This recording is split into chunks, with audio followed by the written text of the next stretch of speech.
Listen closely, my friend. Have you ever stopped to think about how many words you speak in a single day? Or how many whispers you repeat inside your heart? What if I told you that every single one of those words holds a sacred power? A power strong enough to destroy your reality, or completely rewrite your future. In my country, Japan, our ancestors knew this secret. We call it Kotodama, the spirit of words. Your voice is not just air vibrating in your throat. It is the energy of creation itself. I am Onisaburo Deguchi. History has called me a monster, a prophet, and a revolutionary. I have survived persecution, prison, and the barrel of a gun, all because I knew this one truth. Today, I am not here to lecture you. I am here to wake you up. If you feel lost, tired, or invisible, do not turn away. By the end of this story, you will hold the key to turning your life into a masterpiece. Are you ready to discover the magic you already possess? Chapter 1: The Noise of the World. Welcome to this quiet moment. Take a deep breath. Tell me, how does your heart feel right now? Is it calm like a still lake? Or is it stormy, like the ocean before a typhoon? I look at your world today, and I must say, the yoroi, the turbulence of the world, has become very thick. It is thicker than the clouds over a battlefield. The hearts of people are noisy, filled with hesitation and lost in a maze of information. In my time, we had newspapers and rumors. But you carry the voices of millions in that small device in your pocket. You wake up, and before you even say, "Good morning," to the sun, you look at a screen. You see news of war. You see angry comments from strangers. You see friends pretending to be happier than they really are. And without realizing it, your soul begins to shrink. Do you feel it? That heavy weight on your shoulders that no massage can cure. That is not just stress.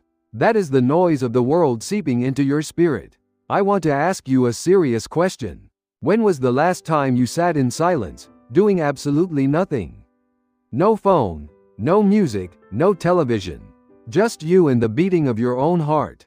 It is scary, isn't it? Modern people are terrified of silence because when the noise stops, they have to face their own suffering. You might be thinking, "Onisaburo, you don't understand. I have to work. I have bills to pay. I have to survive." I understand more than you know. I was born in a poor farmhouse in Kyoto. I knew the bite of hunger and the cold wind of poverty. I knew the pressure of trying to make something of myself, failing over and over again. I tried to be a miner, a businessman, a dairy farmer. I ran around trying to find my place in the world, just like you are doing now. So I am not speaking to you from a golden throne in the clouds. I am speaking to you as a man who has walked through the mud. But there is something crucial you have forgotten. Something that makes this suffering 10 times heavier than it needs to be. You have forgotten the power of the land you stand on. You have forgotten the power of the Kotodama, the spirit of words, that echoes through this universe. In our country, since ancient times, we believed that words had the power to move the heavens and the earth. People treated every single word with extreme caution. They knew that a word was not just a sound. It was a living thing. But look at you now. Look at your society. People throw words around like garbage. They spit words of hate on the internet without showing their faces. They gossip, they complain, they curse their own bad luck. I am tired. I hate my job. I am useless. This world is rotten. Do you say these things? Maybe you don't say them out loud, but do you whisper them in your mind? Be honest with me, because I can hear the sound of the world, and right now, it sounds like a scream. Every time you unconsciously leak a complaint or a grumble, you are polluting your own air. You are throwing black paint onto the canvas of your reality.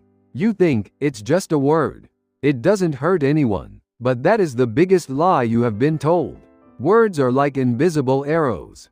When you speak ill of others, or when you speak ill of yourself, you are shooting those arrows straight into the atmosphere around you. And gravity pulls them back down, right onto your own head. This is why you feel heavy. This is why the air in your office feels suffocating. This is why, no matter how much you sleep, you never feel truly rested. The atmosphere around you has become stagnant because of the words you and the people around you are emitting. It is spiritual pollution. And just like dirty water makes the fish sick, dirty words make the human soul sick. I see you trying so hard. You put on a smile for your boss. You try to be a good parent, a good partner, a good friend. But inside, you are screaming. You feel disconnected, don't you? You are surrounded by people, yet you feel profoundly alone. This isolation, this dukkha, as the Buddhists might call it, is the defining sickness of your era. But let me tell you something that might surprise you. It is not your fault that you feel this way. No one taught you the rules of this game. No one taught you how to wield the weapon of your voice. You are walking through a battlefield blindfolded. Of course you are hurt. Of course you are scared. But listen to me. You are not just a cog in a machine. You were born into this world with a specific purpose. Even if you feel small right now, even if you feel like your existence doesn't matter. That is the noise talking. That is the lie of the modern world. I want you to hold on to that feeling of discomfort for just a moment longer. Do not run away from it. Acknowledge it. Say to yourself, yes, I am suffering. Yes, I am tired of this noise. Because admitting the pain is the first step to healing it. You cannot fix what you do not see. The world is indeed turbulent. People's hearts are indeed lost in a fog of confusion. But remember this: the darker the night, the brighter the star shines. And you have the capacity to be that star. But first, we must understand what this noise is doing to your physical vessel. We must look at what happens when the soul's scream is ignored for too long. It doesn't just vanish into the air. It manifests. It takes shape in your body, in your health, and in the physical reality of your life. I have seen it with my own eyes. I have seen the most tragic consequences of ignoring the spirit.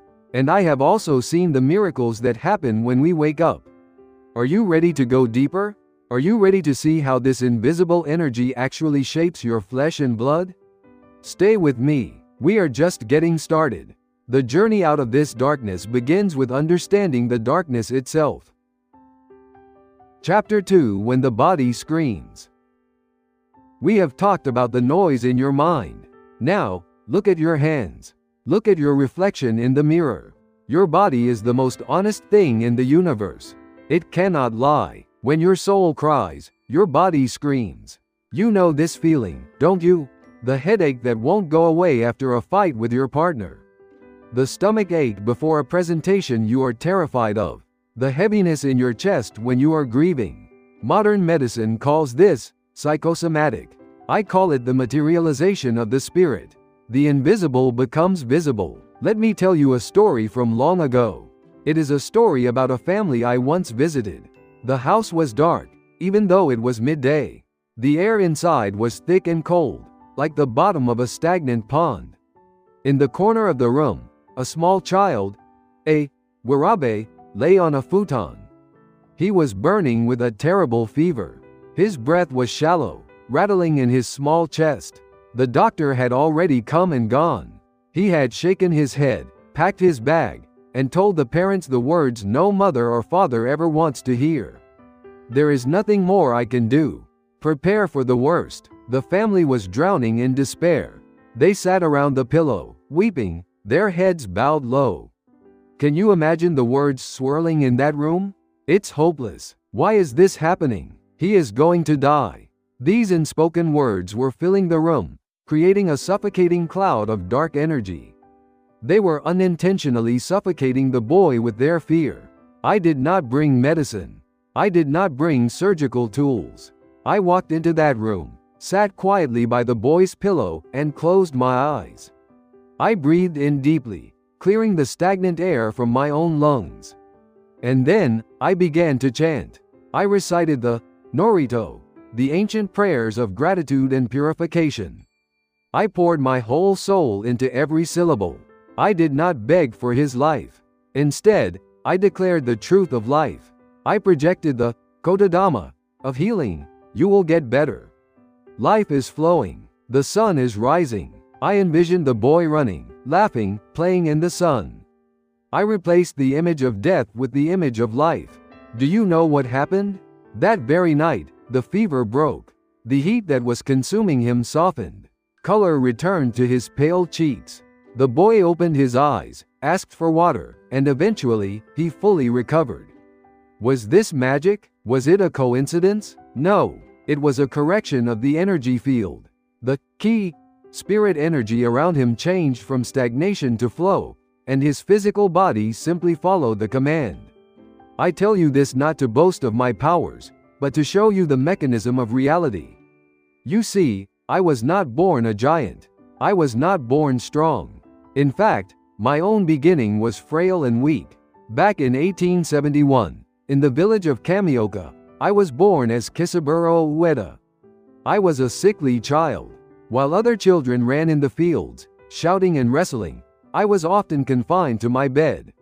I couldn't go to school regularly. My body was a cage. I felt the frustration of wanting to move but being held back by my own flesh. People called me Grandma's boy because I spent all my time with my grandmother, Anu. But in that silence, in that physical weakness, my ears opened. They called me Yatsumimi, 8 ears. I could hear things others could not. I could hear the whispers of the wind, the groaning of the trees, and the secrets of the gods. My grandmother taught me the ancient wisdom of words during those long, painful days. She taught me that my physical weakness was not a punishment. It was a classroom. Why am I telling you this? Because I see many of you fighting your own bodies right now. You are fighting chronic pain. You are fighting autoimmune diseases. You are fighting exhaustion that coffee cannot fix. And while you fight, what are you saying to yourself? I am sick. I am weak. My body is broken. I am getting old. Stop it, please, for the love of your own life. Stop cursing your own vessel. There is a theory, perhaps you have heard it, that water responds to words. If you speak beautiful words to water, it forms beautiful crystals. If you scream hateful words at water, the crystals shatter and turn ugly. My friend, your body is nearly 70% water. You are a walking vessel of water. Every time you say, I am useless, or I am sick, you are literally vibrating the water in your cells with that ugly frequency.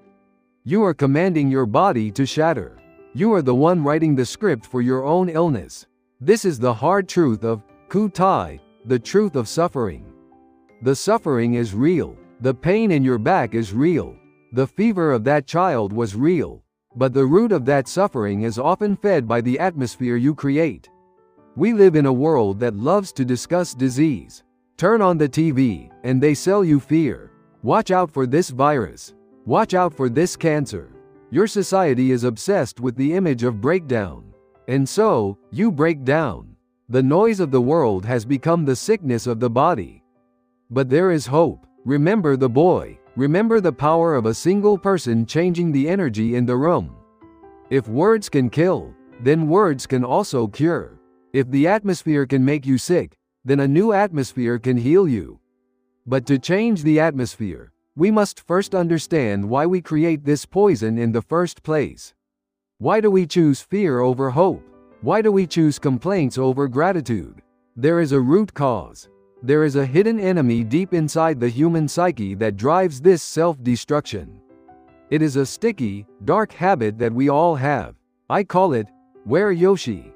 In your language, you might call it the ego. I am good, and I don't care about you. Are you brave enough to look at this enemy in the face? Because until we pull this weed out by the root, the garden of your life will never truly bloom.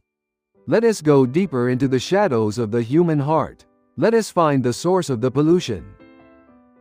Chapter 3: The Root of All Pain. We have seen the noise in the world. We have seen the sickness in the body. Now, we must put on our detective hats. We must find the criminal responsible for this mess. Who is poisoning the air? Who is whispering the words that break your crystals? Is it the government? Is it the economy? Is it your difficult boss or your ungrateful neighbor? No. The culprit is much closer than that. It is hiding inside of you. It is hiding inside of me. It is a sticky, ancient habit of the human heart that I call, where Yoshi. Where means I or self. Yoshi means good or okay. Where Yoshi translates to, as long as I am good, nothing else matters. As long as I make a profit, who cares if others lose? As long as I am comfortable, who cares if the world burns? This, my friends, is the root of all pain. It is the seed of every war, every divorce, every depression, and every moment of loneliness you have ever felt. You might say, Onisaburo, that's harsh. I am a good person. I am not selfish like that. I know you are a good person. I know you try your best. But where Yoshi is subtle. It is a master of disguise. It disguises itself as self-protection. It disguises itself as ambition. It disguises itself as justice. Let me take you back to a time before I was a religious leader. Before I wore these colorful robes. The year was 1896. I was a young man, full of fire and ambition.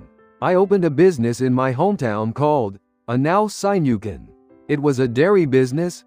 I processed and sold milk. Can you imagine me, the monster, selling milk? I was actually quite good at it. I had a knack for business. I was popular in the town, known for my chivalry and my loud voice. I made money. I had employees. I had what your society calls success. But in that world of commerce, I saw the naked face of human nature. I saw how a single coin could change a man's eyes. I saw competitors trying to crush each other, not because they needed to survive, but because they wanted to be number one. I saw customers lying to get a discount. I saw the endless, hungry ghost of more. I need more money. I need more respect. I need to be better than him. This is where Yoshi. It is born from a deep, terrifying fear. The fear that you are not enough.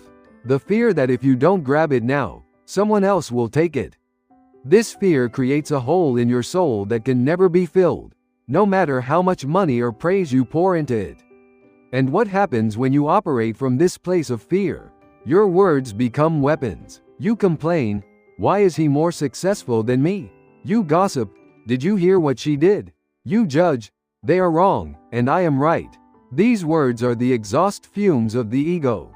They rise up from your mouth and create a thick, black smog around your head. This smog blocks the light of the sun, the light of the divine. In our teaching, we say the soul is like a mirror. It is meant to reflect the beautiful light of God perfectly.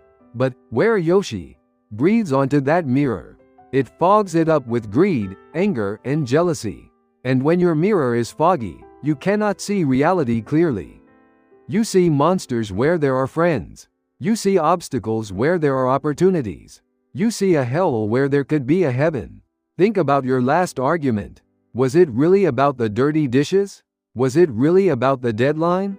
Or was it, where Yoshi, screaming, respect me, listen to me, my way is the only way? It is painful to admit, isn't it? It hurts the pride. But listening to this pain is the most important thing you can do. Because, where Yoshi separates you, it builds a wall between you and the rest of the universe. It makes you an island. And islands are lonely places. Islands are vulnerable to storms. The universe is a giant, harmonious orchestra. Every star, every flower, every river plays its part in a grand symphony. But the ego wants to play a solo. It plays loudly, out of rhythm, ignoring the conductor. That is why your life feels like a struggle. You are swimming upstream. You are fighting the flow of the cosmos because your ego thinks it knows better than the universe. Now, please do not misunderstand me. I am not saying you should hate yourself. I am not saying you should be a doormat for others. There is a huge difference between self-love and selfishness. True self-love means recognizing that you are a child of God. It means respecting the divine spark within you. And because you respect the God in you, you must respect the God in others. That is harmony. Where Yoshi is different. Where Yoshi loves the mask, not the soul. It loves the title, the bank account, the reputation. It loves the things that can be taken away. I learned this the hard way. Even with my successful milk business, even with my popularity, I felt a calling I could not ignore. I realized that fixing the body with milk was not enough.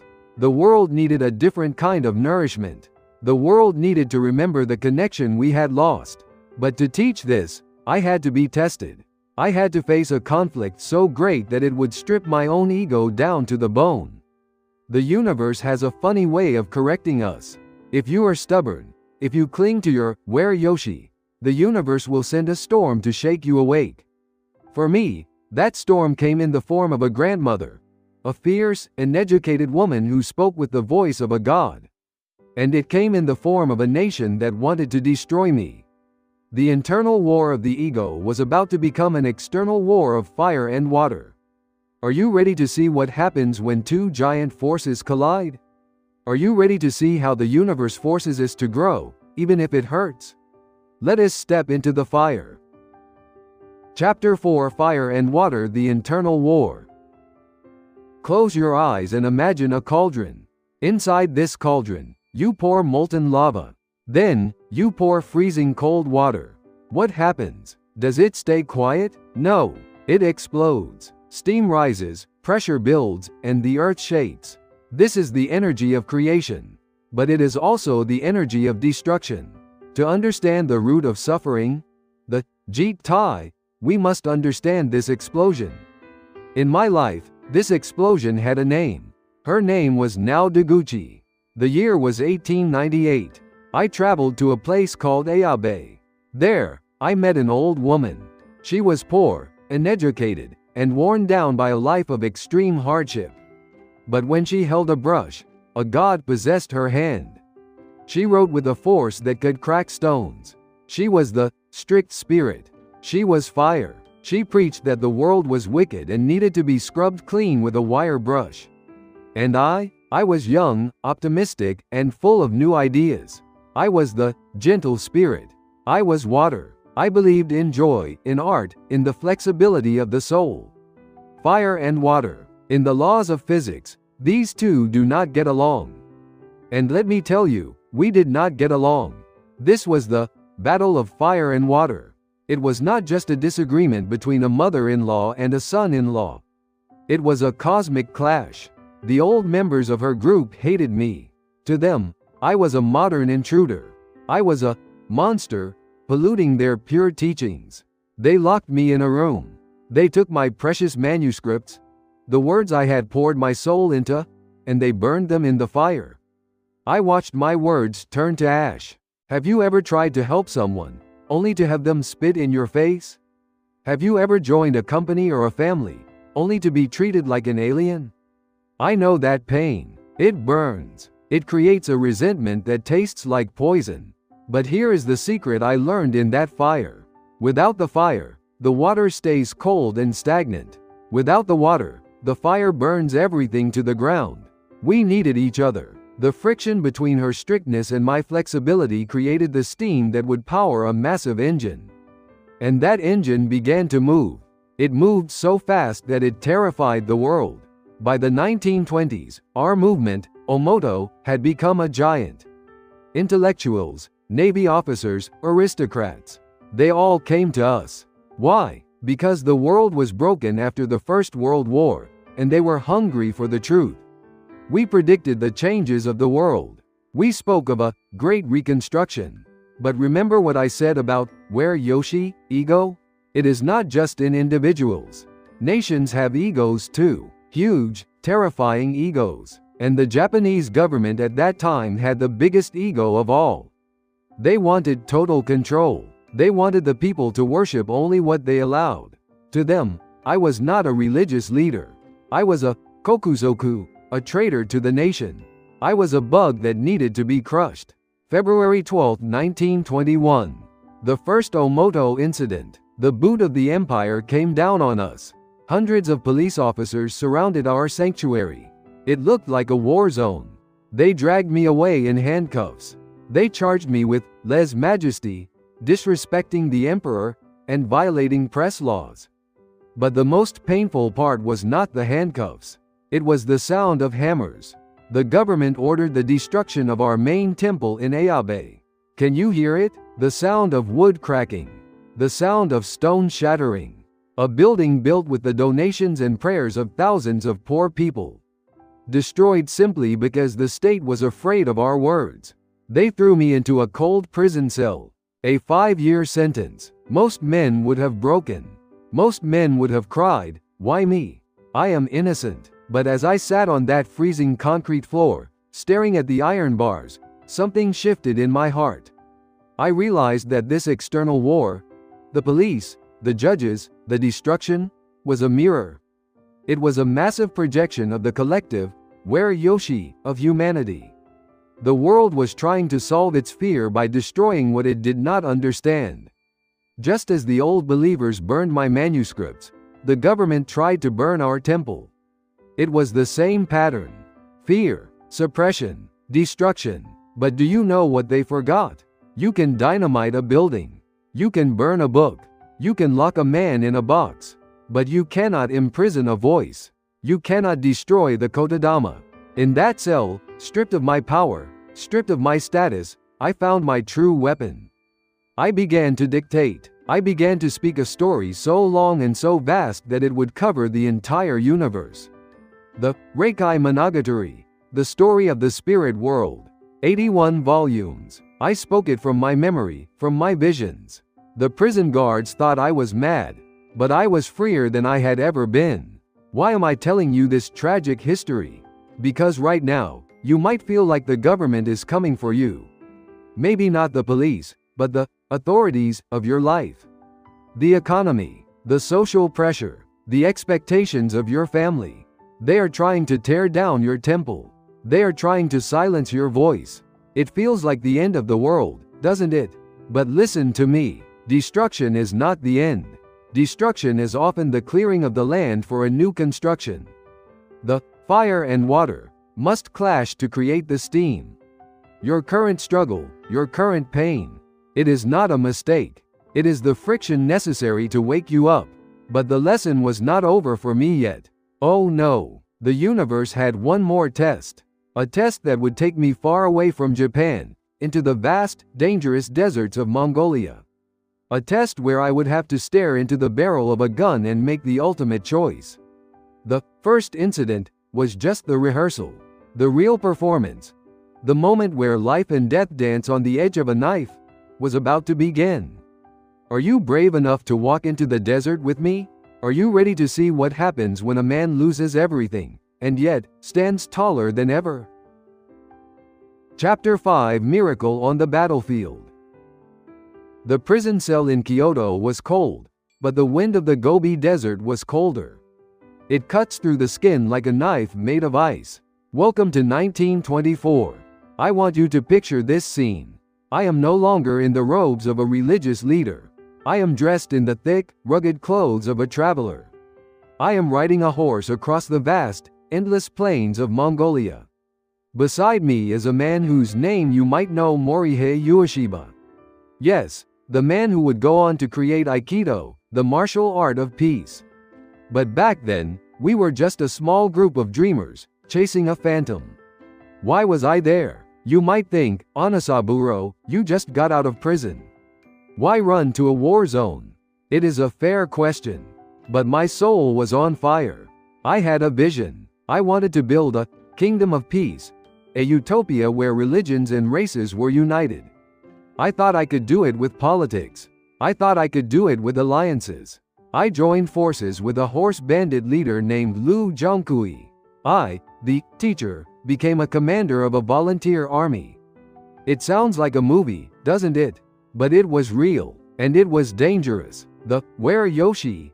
ego was still whispering to me. It whispered, "You can save the world with power. You can be the Genghis Khan of the new age." Oh, how arrogant I was. And how quickly the universe humbled me.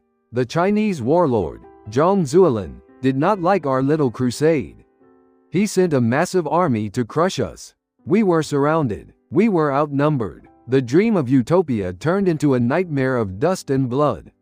We fled to a place called Paintsala. And there, the trap snapped shut. June 20th, 1924. I want you to feel this moment with me. The sun is blazing high in the sky. The air smells of dry grass and gunpowder. My hands are tied behind my back with rough rope. I am forced to my knees on the hard, rocky ground. Next to me, Morihei and my other disciples are also kneeling. In front of us, a row of soldiers. Their faces are blank. They are just following orders. They raise their rifles. Click. The sound of the safety latches being released is the loudest sound in the world. Have you ever faced the end? I don't mean a deadline at work. I mean the absolute, undeniable end of your existence. In that moment, time stops.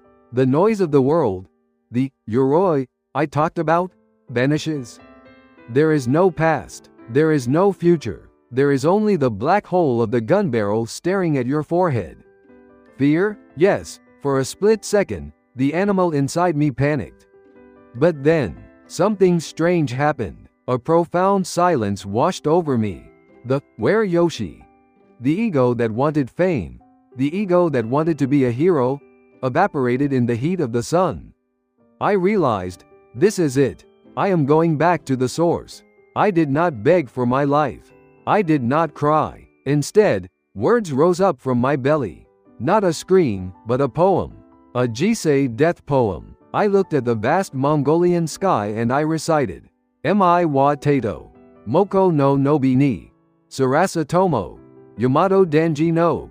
Shina wa otasaji. Even if my body rots in the fields of Mongolia, I will never lose the dignity of a Japanese soul. I closed my eyes. I accepted death. I was ready to become dust. Bang, bang, bang. The sound of gunfire tore through the air. I waited for the pain. I waited for the darkness. But I was still breathing. I opened my eyes. The soldiers were not firing at us. They were firing into the air. Why? Because at that exact second, literally the second before the execution command, a cloud of dust appeared on the horizon. A car. A Japanese official from the consulate had driven through the war zone like a madman to find us. He jumped out, waving papers, shouting at the Chinese commander. Stop! These men are Japanese citizens. We were saved. It was impossible. Mathematically, statistically, we should have been dead. They call this the Paintsala incident. History books say it was a lucky diplomatic intervention. But I know the truth. And Morihei knew the truth. It was not luck. It was the power of surrender. In the moment I let go of my attachment to life, in the moment I purified my heart and spoke my truth without fear, the universe shifted. The bullet cannot hit a man who has already died to his ego. Why am I telling you this story? Because you are facing your own firing squad. Maybe it is bankruptcy. Maybe it is a divorce. Maybe it is a medical diagnosis. You feel like you are on your knees, hands tied, waiting for the end. And you are panicked. You are fighting. You are screaming, no, no, no.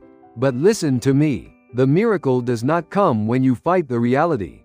The miracle comes when you face it with dignity. It comes when you stop trembling and start trusting. God, I am ready. Do with me what you will. That is the ultimate Kotodama. That is the ultimate trust.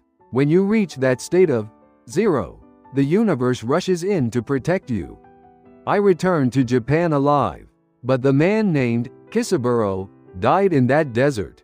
The man who came back was different. I had seen the vanity of political power. I had seen that guns and armies cannot build a kingdom of peace. I realized that the real battleground is not in Mongolia, and it is not in the government buildings. The real battleground is in the human heart. And the weapon, the only weapon that can truly change the world, is the word. But I still didn't have the full picture. I had survived the fire. I had survived the bullets. But I needed to understand the mechanism. How does the word create reality? What is the specific code that unlocks the universe? To find that answer, I had to go back. Back to the beginning. Back to a cave in the mountains where a young man once heard the voice of the cosmos. I need to take you there now. Because that is where the secret of your future is hiding. Are you ready to leave the battlefield and enter the sanctuary? The noise is gone. The silence is waiting. Let us go to the mountain. Chapter 6: The Awakening in the Cave. We have traveled through the noise of the modern world. We have seen the sickness of the body. We have faced the ego, and we have survived the firing squad. Now, the smoke clears.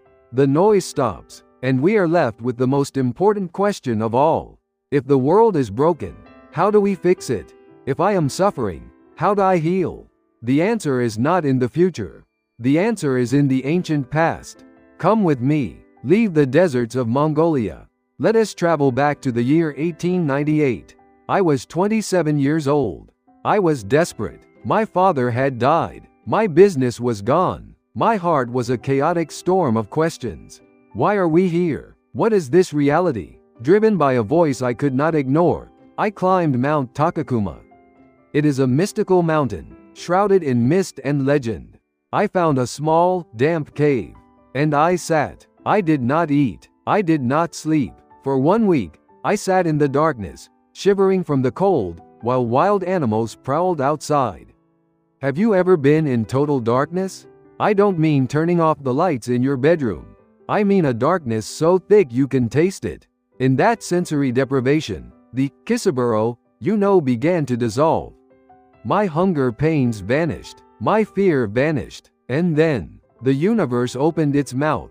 I saw it. I did not just think it. I saw it. I saw that this physical world, the rocks, the trees, my own hand, the stars in the sky, was not solid. It was vibrating. Everything was made of light and sound. It was a magnificent, shimmering tapestry woven together by invisible threads. And what were those threads?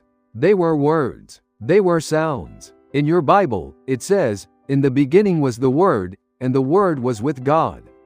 I saw the truth of that sentence with my own spiritual eyes. The universe is not a machine. It is a song. God did not build the world with a hammer and nails. God sang the world into existence.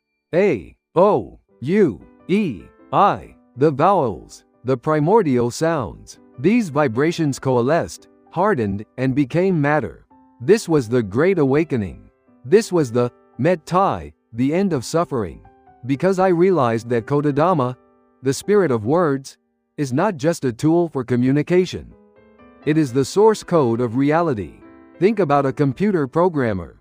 If the code is written with errors, the program crashes. The screen freezes. The data is lost. That is where Yoshi, ego does. When you speak words of hate, fear, or greed, you are inserting a virus into the source code of your life. You are creating a bug in the system. And so, your reality crashes. Your health fails. Your relationships freeze. But here is the beautiful news. Here is the secret that made me weep with joy in that cold cave. If you are the programmer, then you can rewrite the code. You don't need to wait for a savior to come down from the clouds. You don't need $1 million. You don't need a government permit. You have the tool right now. It is in your throat. It is on your tongue. The moment you align your voice with the divine rhythm, the moment you speak words of truth, gratitude, and beauty, the universe must respond. It has no choice, because you are returning the vibration to its original, healthy state. I looked out from that mountain, and I saw the spirit world and the real world were not two different places. They were mirrors of each other. What happens in the world of words happens in the world of matter. Utsushi-yo, the projected world. That is what we live in. Your life is a projection of your inner dialogue. If the film in the projector is dirty, the movie on the screen will be dirty. You cannot clean the movie screen with a cloth. You must clean the film. You must clean your words. Onisaburo, you ask, is it really that simple? Can a few words really change my destiny? It sounds too good to be true, doesn't it? The modern mind loves complexity. It loves to analyze, to doubt, to struggle.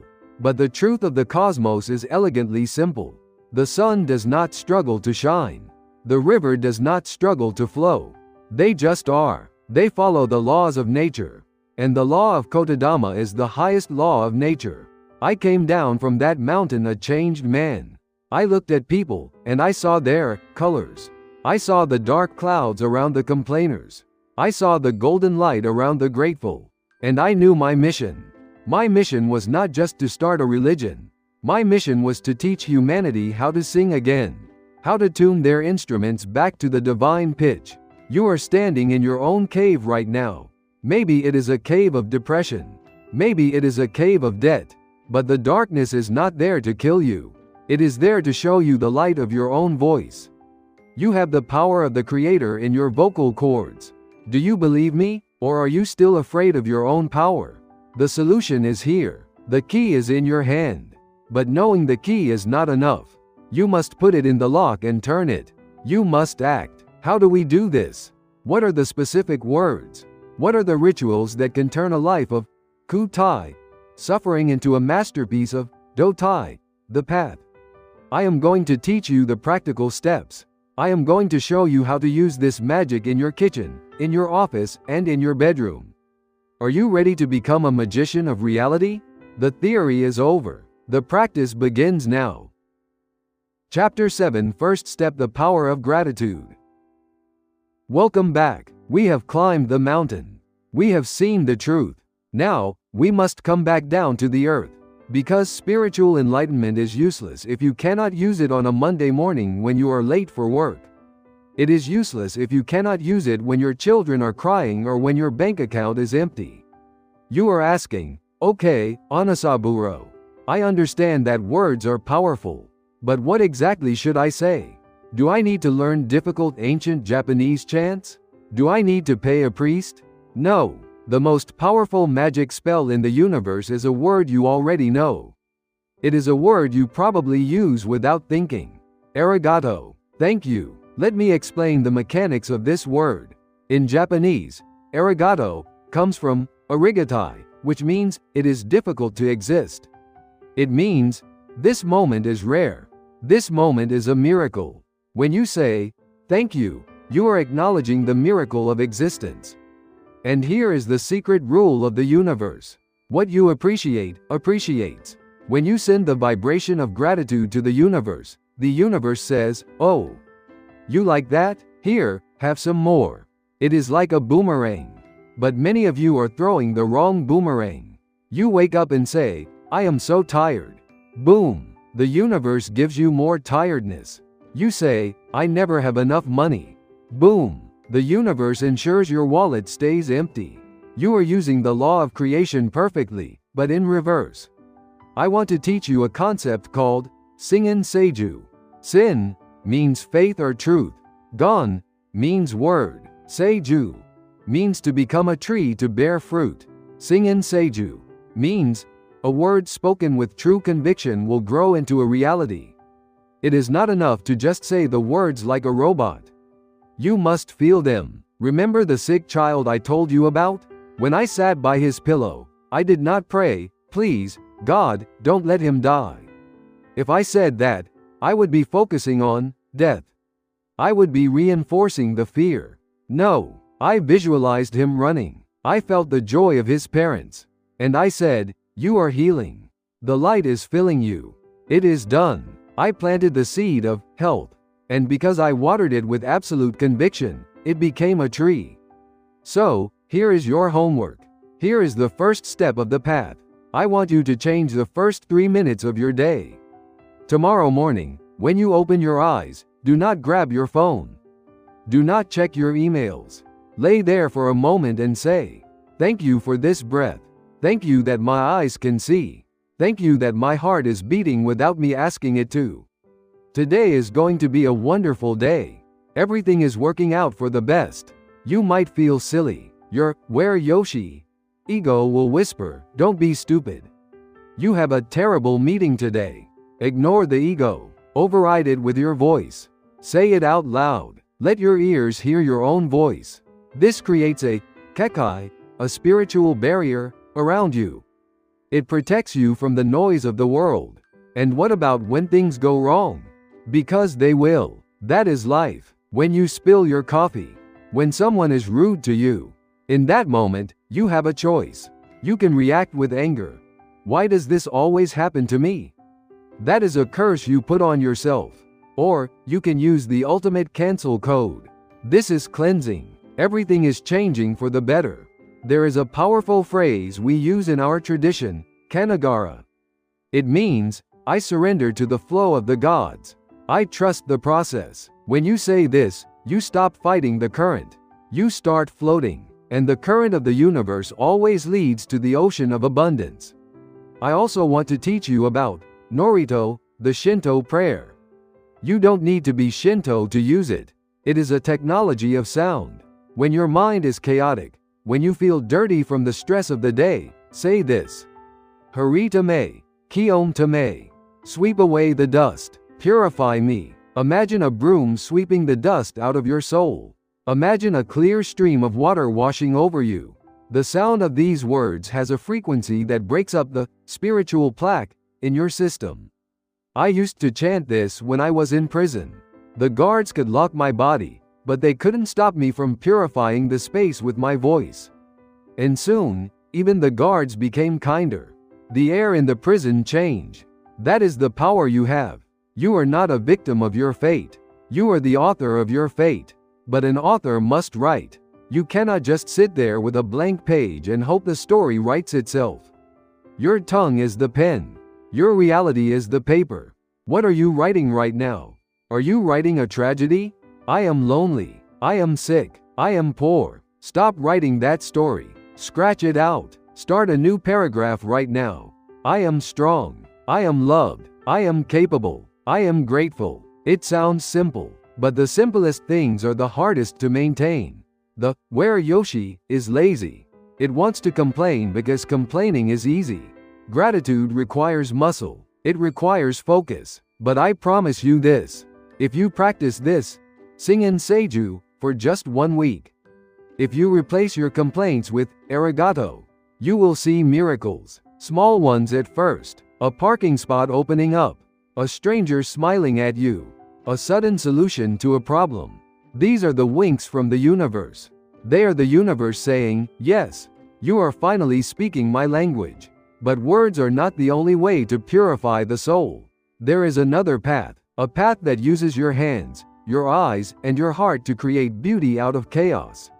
A path that saved my sanity when the world tried to crush me. I told you before, art is the mother of religion.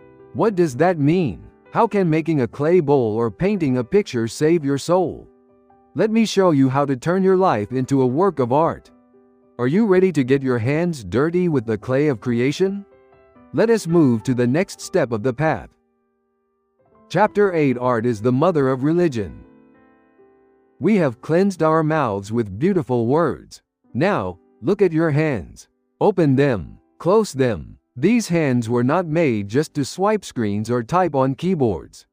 These hands were made to create. They were made to mold the invisible spirit into visible form.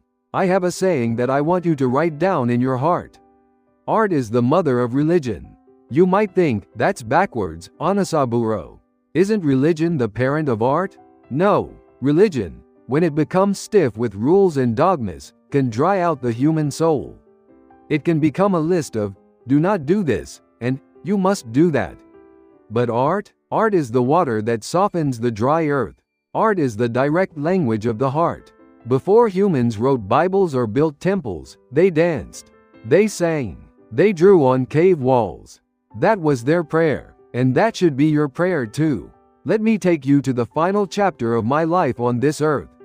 After the wars, after the prisons, after the persecution, I did not spend my old age angry. I did not spend it writing legal complaints against the government. Instead, I fell in love with clay. In the last few years of my life, I became obsessed with making raku tea bowls. I worked with a fury that scared my assistants. I made 3,000 bowls in just over a year. 3,000. I called them Yawan, the shining bowls. Now, if you look at my bowls, a professional potter might laugh. They are not perfect. They are lopsided. They are rough. Some look like they are melting. I punched them. I squeezed them. I painted them with wild, vivid colors that broke all the rules of traditional Japanese tea ceremony. Why did I do this? Because I wasn't trying to make a product. I was capturing the vibration of the moment. I was chanting prayers while my thumbs pressed into the wet clay. This bowl is joy. This bowl is gratitude. This bowl is the universe. And because I wasn't trying to be good, I was free. I was a child again playing in the mud with God. This is the secret I want to give you today. Modern society has stolen art from you. It has told you a terrible lie. It says, art is only for the professionals. Unless you are Picasso or Mozart, don't bother. You can't sing? Shut up. You can't draw? Put the pencil down. This is a crime against the spirit. It is the, where Yoshi, ego judging you again. If I can't be the best, I won't do it at all. Listen to me. You are not a machine designed for efficiency. You are a creator designed for expression. God is the ultimate artist. Look at a sunset. Look at the pattern on a leaf. Look at the stripes on a tiger. God didn't make those things because they were efficient. He made them because they were beautiful. He made them for the sheer joy of creation. And since you contain a spark of God, you must create to be healthy. But Onisaburo, I don't have time to make pottery. You don't need a kiln. Your life is the canvas. When you cook dinner for your family, do not just throw food in a pan. Do it with love. Arrange the carrots and the greens so they look beautiful. That is art. When you clean your room, do not just scrub the dirt. Visualize that you are polishing a temple. Arrange your flowers in a vase to bring harmony to the corner. That is art. When you speak to a friend, choose words that paint a picture of hope. That is art. Art is simply the act of putting your heart into the material world. It is the act of noticing beauty and responding to it. This brings me to a state of mind called Banrui Io. It means to love all things. When you awaken your artistic eye, you stop seeing things as dead objects. You walk down the street, and you see a dandelion cracking through the concrete. A normal person walks past it, but the artist stops. The artist sees the struggle, the life force, the yellow explosion of the sun in that tiny flower. You feel a connection. Hello, little brother. You are fighting too. You pick up a stone on the riverbank. It is not just a rock. It is a record of millions of years of water and pressure. You feel the kami spirit inside the stone. This is the ultimate cure for loneliness. How can you be lonely when the trees, the wind, the stones, and the stars are all alive? How can you be lonely when you realize you are walking through a living museum created for you? So, I have a challenge for you. This week, I want you to make something useless. Yes, useless. Write a bad poem. Draw a silly picture of your dog. Sing a song in the shower at the top of your lungs. Dance in your kitchen while the coffee is brewing. Do not show it to anyone. Do not post it on the internet for likes. Do it for you. Do it to reclaim your soul from the machine. When you are in the flow of creation, the where Yoshi sleeps. The ego cannot exist in the moment of pure play. And in that silence, you will hear the voice of the divine clearer than ever before. My tea bowls, the yawan, are now in museums. People pay a lot of money for them. But the value is not in the clay. The value is in the spirit that was baked into them. Your life is the clay.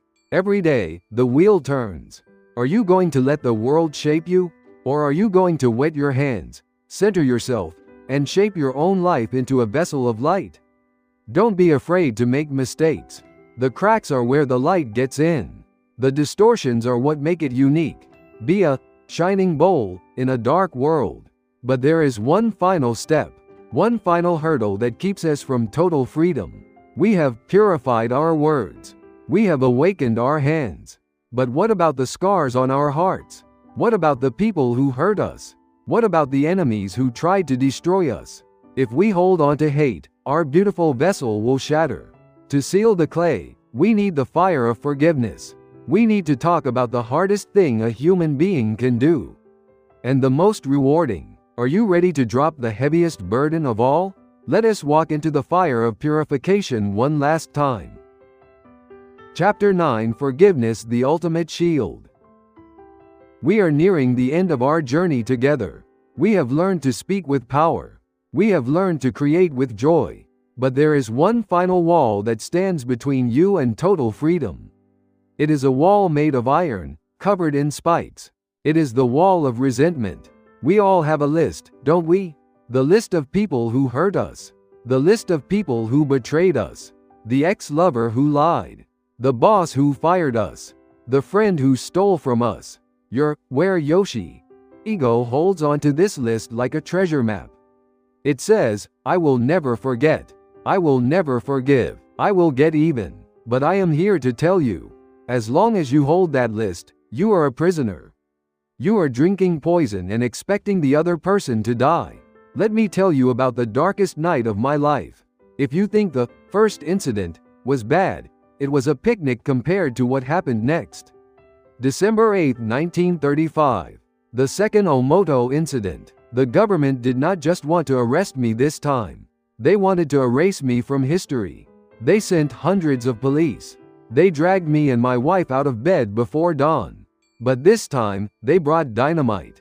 They went to our sanctuary, the beautiful Temple of the Moon we had built with our bare hands on the ruins of Kamayama Castle. And they blew it up. They used 1,500 sticks of dynamite. They pulverized the stone monuments. They burned our art. They crushed our pottery. They wanted to make sure that not even a single trace of Omoto remained on this earth. They threw me into a cell again. For 6 long years. The interrogation was brutal. They tortured my disciples. Some of them died in that cold darkness. My son-in-law, Hidemaro, a gentle soul, was tortured until his mind broke. Can you imagine the rage that could have consumed me? I was an old man. I had done nothing but preach peace and art. And they destroyed everything I loved. Every night, the devil whispered in my ear, hate them, curse them, use your Kotodama to destroy Japan. It would have been so easy. It would have been justified. But I did not do it. Instead, I sat in that cell and I polished the mirror of my soul. I realized something profound. This was not an accident. This was not just bad luck. This was a divine arrangement. In 1942, the verdict finally came down.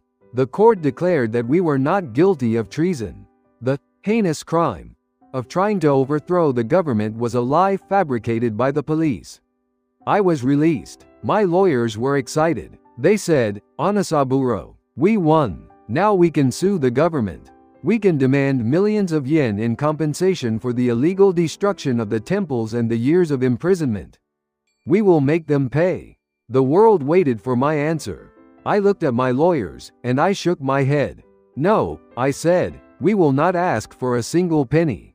They were shocked. Are you crazy? They ruined you. I told them this. If we take money from the government now, we are taking money from the suffering people of Japan. The nation is poor because of the war. I will not add to their burden. But there was a deeper reason. I said, this imprisonment was God's protection. Think about it. While I was in prison, Japan plunged into the Second World War. Religious groups were forced to support the war effort. They had to bless the bombs and the guns. But because Omoto was suppressed, because we were the enemies of the state, we could not support the war. We were kept clean. The prison cell was not a cage. It was Noah's Ark. It protected our souls from the karma of killing. The government, in their hatred, had actually saved us. This is the ultimate secret of the universe. Your enemy is often your savior in disguise. The person who fired you. They pushed you to find the job you were actually meant for. The partner who left you. They cleared the space for you to find your true self. If you stay angry, you miss the lesson. You miss the divine arrangement. I looked at the ruins of my temple, at the pile of broken stones, and I said, it is clean now. The old form is gone. Now we can build something new. My friends, I look at your world today. It is a world of cancel culture. It is a world of endless arguing on the internet. You are wrong. No, you are wrong. Everyone is trying to destroy their enemies with words. This is not strength. This is weakness. True strength is the ability to forgive. Forgiveness does not mean saying, what you did was okay. No, forgiveness means, I am cutting the chain that binds me to you. I am taking back my energy. When you forgive, you create a shield of light that nothing can penetrate. We call this Aizen, love and goodness. It is the ultimate weapon because it turns an enemy into a friend, or at least, it neutralizes the poison. So, I have a difficult task for you today. I want you to close your eyes. Picture the person who hurt you the most. See their face. Feel the pain they caused you. Now, I want you to say these words. I forgive you. I release you. Be happy somewhere else. You might have to say it through gritted teeth. You might have to say it 1,000 times before you mean it. But the moment you mean it, you will feel a weight lift off your shoulders that you didn't even know you were carrying. You will feel the flow of the universe return to your body. You will be free. Victory is not about defeating others. Victory is about defeating the were Yoshi that wants revenge. I walked out of that prison with a smile. I was 71 years old. I had nothing, no money, no temple, but I had my soul, and I had my art, and I had a vision of the future that was brighter than 1,000 suns. I want to share that vision with you now. I want to tell you about the world that is coming, the world that you are going to build with your new words, your new art, and your forgiven heart. They call it the Moroku no Yo, the age of Maitreya, the age of light. It is not a fairy tale. It is a prophecy, and you are the ones who fulfill it. Are you ready to see the future? Chapter 10 Prophecy for a New World. We have walked a long road together, you and I. We started in the noise of your modern life. We walked through the valleys of sickness and the fires of ego. We climbed the mountain of awakening and washed our hands in the river of forgiveness. Now, we stand at the top of the peak. The sun is rising, and from here, we can see the horizon of time. People call me a prophet. They whisper, how did he know? In the 1920s, I saw a vision of the future that terrified me. I saw the sky over Tokyo turn black with machines. I saw the city turn into a field of silver, Suzuki, grass, a wasteland. I saw a flash of light in Hiroshima that melted stone. When I was released on bail in 1942, the newspapers were shouting about Japan's great victories. The people were drunk on nationalism. But I told my family quietly, today, the defeat begins. Japan will lose. I didn't say this because I hated my country. I said it because I loved it. I knew that the were Yoshi ego of the military government had to be destroyed for the true soul of Japan to survive. I knew that the old world, the world of force, weapons, and domination, was collapsing. But listen to me closely. I did not just see the fire. I saw what comes after the fire. I saw the world that you are living in right now, and the world that is coming next. I saw a web of light connecting the entire globe. I predicted that one day, a person in the East could speak to a person in the West instantly, as if they were in the same room. Look at you now. You are watching me on a screen, connected by invisible waves. My prophecy has come true, but the hardware is only half the picture. The software, the human spirit, is still lagging behind. We have built a nervous system for the planet, the internet, but we are pumping poison through it instead of love. This brings me to the final and most beautiful secret I have to share. It is the vision of Moroku no Yo, the age of Maitreya, the crystal world. Many religions talk about the end of the world. They preach fear. They say, repent, for the end is nigh. But I say to you, do not fear the end, because the end of the caterpillar is the beginning of the butterfly. The Moroku no Yo is not a place we go to after we die. It is a state of reality we are building right here on Earth. It is a world where the rule of might makes right is replaced by the rule of art and harmony. It is a world where money is not a tool of oppression, but a tool of gratitude. It is a world where religion, science, and art are merged into one beautiful way of living. But Onisaburo, you ask, looking at the news, the world is getting worse. Wars, climate change, poverty. Where is this paradise? Ah, my friend, you are looking at the dust of the demolition. Before you can build a magnificent new palace, you must tear down the rotting old shack. The chaos you see today? That is the sound of the old systems breaking down because they were built on, where Yoshi, selfishness. They cannot survive in the new vibration. The universe is doing a massive, spring cleaning. And yes, cleaning is messy. Dust flies everywhere. But do not mistake the cleaning for the end. It is the preparation for the feast. So, who is going to build this new world? Is a Messiah going to float down from the clouds on a golden chariot? Are aliens going to come and save us? No. I have bad news and good news. The Messiah is not coming. Because the Messiah is you. Yes, you. The person holding the phone. The person who feels too small, too tired, too ordinary. You are the one we have been waiting for. In my teaching, we talk about the Ichirin no Matama, the one grain of spirit. It is the tiny seed that tips the scale. The world does not change from the top down. Presidents and kings are just actors reading lines. The world changes from the bottom up. It changes when one person decides to stop complaining and starts blessing. It changes when one person decides to forgive instead of hate. It changes when one person decides to treat their work as art. Imagine this: if you go home today and speak kind words to your family, the energy in your house changes. Your children go to school wrapped in that light. They treat their friends better. Those friends go home and treat their parents better. The ripple expands. I said once, the world is a mirror. If you smile at the mirror, it has no choice but to smile back. You are the projector. If you want to see a world of peace, you must project peace from your own mouth, right now. You cannot wait for the UN to sign a treaty. Your dining table is the peace conference. Your office is the temple.